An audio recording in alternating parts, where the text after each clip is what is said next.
हालांकि दक्षिण भारत में राजनीति और सामाजिक इतिहास के स्वभावों के बारे में उनके द्वारा बताए गए आंकलनों पर कई विद्वानों ने सवाल खड़े किए हैं।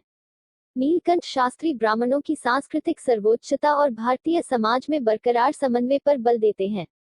उनके नेतृत्व में दक्षिण भारत के वंशानुगत इतिहास पर कई शोध प्रबंध तैयार किए गए। सन 1960 तक राजनीतिक इतिहास ने भारतीय विद्वानों का ध्यान सबसे अधिक आकर्षित किया, जिन्होंने अपने क्षेत्र के वंशानुगत इतिहास को महिमामंडित किया। जिन लोगों ने समग्र भारत का इतिहास लिखा वे राष्ट्रवाद से प्रेरित थे। वी ए स्मिथ अपनी पुस्तक के 3 हिस्से में सिकंदर के आक्रमण पर ही केंद्रित रहे। भारतीय विद्वानों ने इस विषय को बहुत कम महत्व दिया। दूसरी तरफ उन्होंने सिकंदर के साथ पोरस के संवाद और चंद्रगुप्त मौर्य द्वारा उत्तरी पश्चिमी भारत को सेल्यूकस से मुक्ति को अधिक महत्ता दी।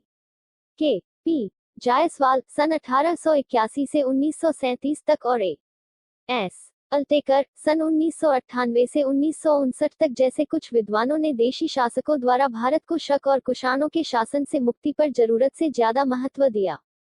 इसकी परवाह किए बिना कि मध्य एशिया एवं अन्य भूभाग के लोग भारतीय जीवन के अभिन्न अंग बन गए, उन्होंने अपने मूल देशों के लिए भारतीय संसाधनों का शोषण और दोहन किया।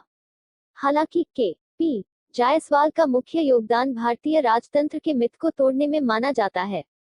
सन 1910-12 तक उन्होंने कई लेख लिखकर बताया कि प्राचीन समय में गणतंत्र अस्तित्व में था और स्वशासन भी था। अंततः उनका यह शोध हिंदू पॉलिटी 1924 में प्रकाशित हुआ। हालांकि जायसवाल पर प्राचीन संस्थाओं में आधुनिक राष्ट्रवादी विचारों को दर्शाने का आरोप लगाया जाता है और उनके द्वारा गणतांत्रिक शासन प्रणाली के रूपों के प्रस्तुतिकरण पर आक्षेप लगाते हुए यू.एन. भोपाल सन 1886 से 1969 तक जैसे कई इतिहासकार भर्त्सना भी करते हैं। गणतंत्र प्रयोग के प्रयास से संबंधित उनके मूल शोध को बड़ी स्वीकृति मिली। हिंदू पॉलिटी के प्रकाशित होने के बाद जिसका 6ठा संस्करण आ चुका है, इस अभूतपूर्व शोध को आज भी एक क्लासिक के रूप में देखा जाता है।